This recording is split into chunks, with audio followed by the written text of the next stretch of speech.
राजनीति की अगली कड़ी में थोड़ी बातें अपने बारे में कहेंगे। मेरी राजनीतिक रुचि बचपन से ही थी। जब मैं 80 के दशक में बड़ा हो रहा था,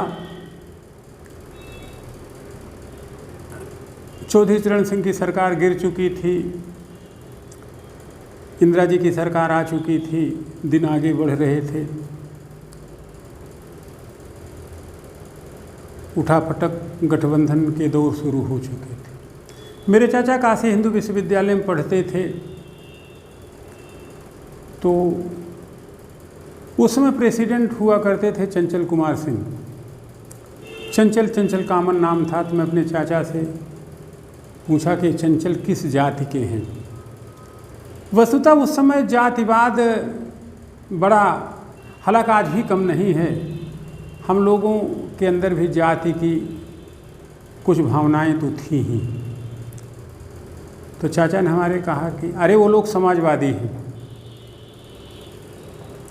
समाजवादी हैं, समाजवाद का क्या मतलब है क्या नहीं है ये सब मुझे नहीं पता था। लेकिन काशी हिंदू विश्वविद्यालय के प्रेसिडेंट थे तो समाजवाद का एक आकर्षण पैदा हुआ। मैं इंटर में अपने घर से पढ़ने जाता था। 14 किलोमीटर दूर हमारी अकबरपुर तहसील थी, तब हमारा फैजाबाद ज़िला था। तो हम अपने चेन कवर पर लिखाए थे एल.एम. तिवारी। तो बड़ा मन हो कि एल.एम. समाजवादी लिख दें। शायद जात बिरादरी की बातें उतना आकर्षित नहीं कर रही थी। तमाम उन्हीं दिनों और घटनाएं घटी। फिर आगे बढ़ते गए, पढ़ते गए, विचारों में परिवर्तन होता गया। दल बदल देखा, गठबंधन की सरकारें देखी, लोगों के वादे देखें, वादों को न पूरा करने की बात देखी, अपराध की राजनीति देखी, राजनीति का अपराधीकरण देखा।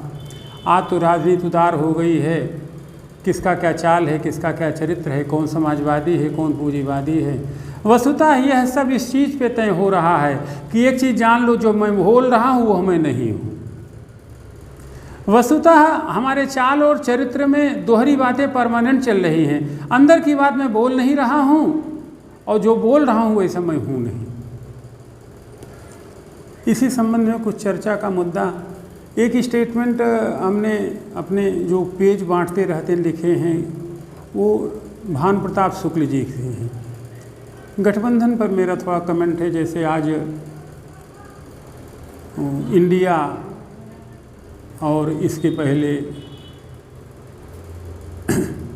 राजग, राष्ट्रीय जनतांत्रिक गठबंधन या एनडीए, आज एनडीए और इंडिया का द्वंद्व चल रहा है। कोई कहता है हमारे में 40 लोग हैं, कोई कहता है हमारे में 35 लोग हैं, लेकिन उनके होने न होने का अर्थ क्या है? वो क्यों आपके साथ हैं? उनका उद्देश्य क्या है? वो कब तक आपके साथ रहेंगे? ये सब विचारणीय मुद्दे रहे हैं। शुक्ल जी याद आते हैं, जो कहते हैं, अनुभव कहते हैं कि गठबंधनों का प्रयोग बंध्या स्त्री की गर्भधानी में भ्रूण के प्रत्यारोपण जैसा रहा।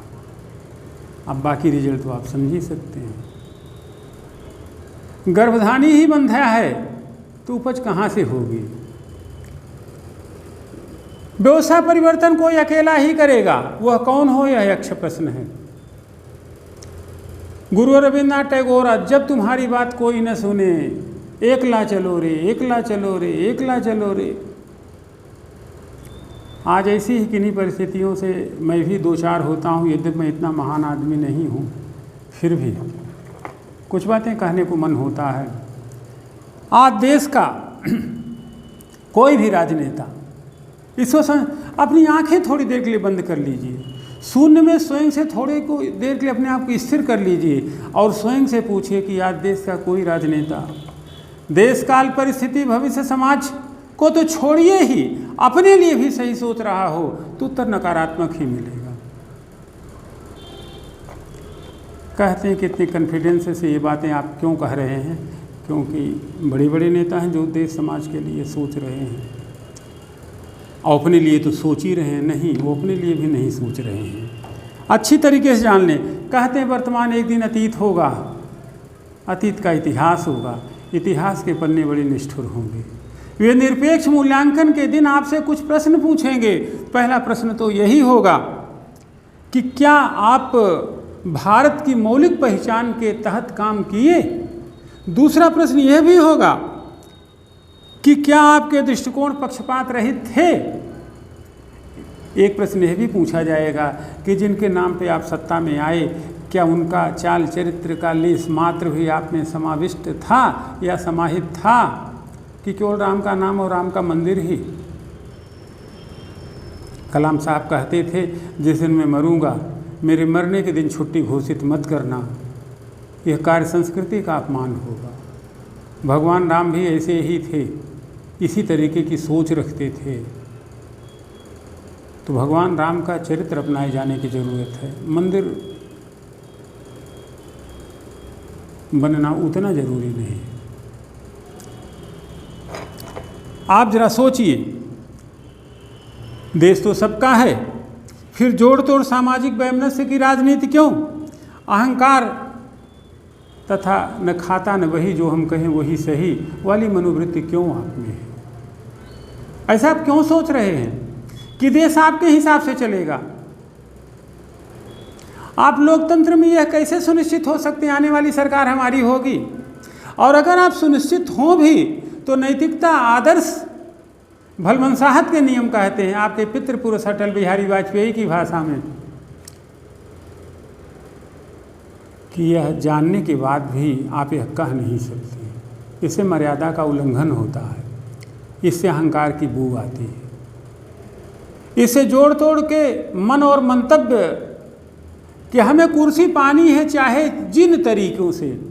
इसका मतलब नहीं कि मैं इंडिया का पक्ष ले रहा हूँ। जो तमाम मनन चिंतन के बाद कुछ इस तरीके से सिर्फ इंडिया आ जाए, इंडिया के अगेंस्ट। बचपन में अब ज़्यादा क्या कहानी बताएं, एक हमारी अवधी कहावत है, के का कही छोटी जनी, के का कही बड़ी जनी, घरा फूंकी दोनों जनी। वही वाली हाल है। देश को कुछ और की ज़रूरत है। बदलाव समय की मांग है। आभासी जीवन न जिए। वास्तविकता यह है कि चीज़ें उतनी चमकदार नहीं है जितनी चमकदार आपको दिख रही हैं। समाज की भी अपनी जिम्मेदारी है। सोते समाज को जगाना आसान है, लेकिन जो सोने का ढोंग कर रहा उसको कैसे जगाइएगा। हमारा समाज आज एक ढोंग की मनोवृत्ति में जी रहा है। जिन्हें वर्तमान प्रिय है उनसे क्या चर्चा करनी। जो यथास्थितिवाद के अपेक्षा रखने वाले लोग जैसे हैं ठीक है, इसी हमारा यह सधेगा। तो जिन्हें वर्तमान प्रिय है उनसे कुछ नहीं कहना, लेकिन जिन्हें भविष्य की चिंता है, पीढ़ी की चिंता है, आने वाले भारत की चिंता है, वे सोचें। उनकी संख्या भी बदलाव हेतु कम नहीं। जल्दी ही फिर अगले वीडियो के माध्यम से मिलेंगे। हमारा ये पेज आप लोगों को मिलता रहता है और हमारा चैनल भी है, हमारी राजनीति हमारे सपने, उसे पढ़ें, हमारे विचारों से परिचित हों। यदि अच्छा लगे तो 2024 के लोकसभा चुनाव में निर्दलीय प्रत्याशी की हैसियत से ही अयोध्या संसदीय क्षेत्र से हमें जिताएं ज़रूर। हम कुछ खास करने की मंशा से राजनीति में आए हैं। अनंत शुभकामनाएं। धन्यवाद।